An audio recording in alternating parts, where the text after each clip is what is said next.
Bom dia, tudo bem com vocês? Hoje é 29 de outubro de 2020, quinta-feira, final do mês chegando. Eu desejo uma quinta-feira linda, cheia de coisinhas de fazer sorrir. E a receita de hoje é um pão de queijo de liquidificador que eu fiz ontem, maravilhoso. É daquele pão que fica oco por dentro, sabe?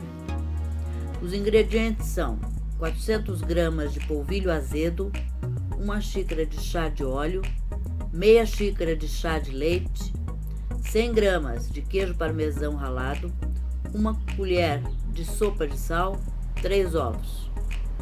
Modo de fazer: adicione todos os ingredientes no liquidificador e bata até obter uma mistura homogênea. Unte cerca de 24 forminhas próprias para pão de queijo. Eu fiz para aquelas de muffin, que eu tenho de muffin, ficou ótimo. Se você tiver de empada, pode fazer também.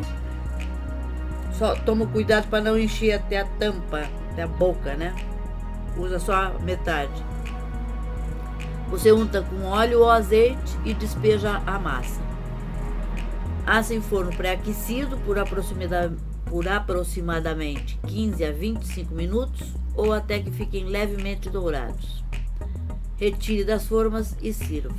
Olha, posso te dizer que é uma delícia. Eu fiz ontem, não sobrou nenhum. Essa é a receita de hoje. Espero que vocês tenham gostado e até amanhã, se Deus quiser.